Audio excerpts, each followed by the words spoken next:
सुन बेटा, मैं एक तेरे को बात समझाती हूँ, ध्यान से सुनना।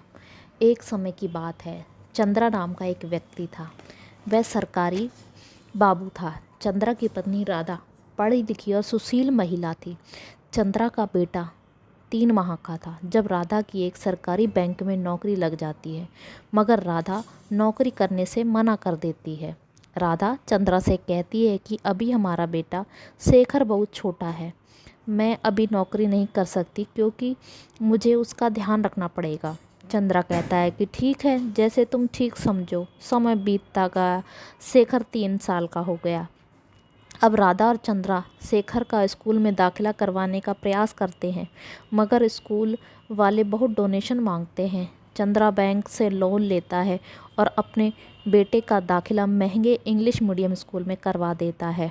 चंद्रा राधा से कहता है कि राधा, अब हमें सोच समझकर खर्च करना होगा क्योंकि मैंने बैंक से लोन लिया है और दूसरा शेखर की प्रति माह 4,000 रुपये फ़ीस भी भरनी है। राधा कहती है कि आप चिंता मत करो, मैं कोई फालतू खर्च नहीं करूँगी।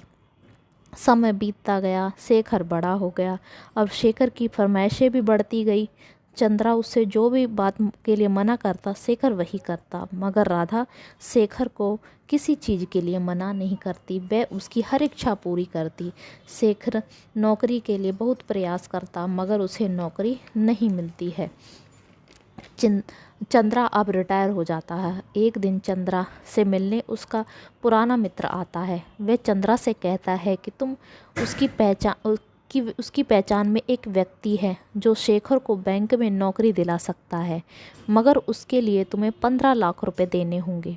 चंद्रा कहता है कि उसे रिटायरमेंट में केवल 16 लाख रुपए ही मिले हैं। अगर वह सारे पैसे दे देगा तो वह भविष्य में क्या करेगा। चंद्रा यह बात अपनी पत्नी राधा को बताता है। राधा कहती है कि शेखर यदि बैंक में लग जाता है तो भविष्य में वह हमारा ध्यान रखेगा। आप चिंता मत करो, पैसे दे दो। चंद्रा अपनी पत्नी की बात मान लेता है और शेखर की बैंक में नौकरी लग जाती है। बैंक में नौकरी लग जाने से शेखर के लिए एक लड़की का रिश्ता आता है। वह भी बैंक में ही काम करती थी। नाम था रूपा। रूपा एक अमीर घर से थी। शेखर और रूपा की शादी हो जाती है।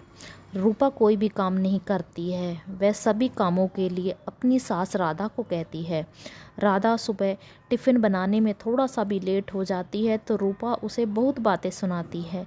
चंद्रा यह सब बातें सुनता है तो उसे बहुत दुख होता है। उसने राधा से कहा कि हम इस घर को छोड़कर कहीं और चले जाते हैं, मगर राधा मना कर देती है। वह चंद्रा से कहती है कि बहू तो अपने लिए भी खाना नहीं बनाती, भला वह शेखर के लिए कैसे खाना बनाएगी।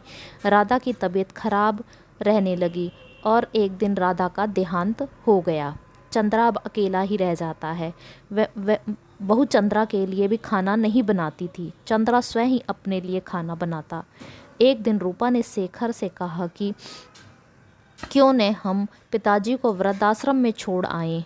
हम दोनों तो बाहर ही रहते हैं और बाहर ही खाना खा लेते हैं। पिताजी घर पर रहते हैं तो वे खाना बनाते बनाते किचन गंदा कर देते हैं और बर्तन भी नहीं धोते। शेखर उसकी बात मान लेता है और चंद्रा को छोड़ने के लिए वृद्धाश्रम चला जाता है। वृद्धाश्रम के बाहर एक बुजुर्ग महिला चंद्रा से मिलती है और कहती है कि सर आप। शेखर महिला से कहता है कि आप इन्हें जानती हैं क्या। महिला कहती है कि हाँ, यह वही व्यक्ति हैं जो 30 साल पहले हमारे वृद्धाश्रम से एक माह का बच्चे को गोद लेकर गए थे। वह महिला चंद्रा को पूछती है कि अब तो वह 30 साल का हो गया होगा। शेखर सब कुछ समझ जाता है कि वह वही अनाथ है जिसे माँ बाप ने गोद लिया था। उन्होंने मुझे जैसे अनाथ के लिए क्या नहीं किया और मैं उन्हें ही वृद्धाश्रम छोड़ने के लिए आ गया। शेखर चंद्रा से माफ़ी मांगता है और पुनः घर चलने के लिए कहता है, मगर चंद्रा मना कर देता है।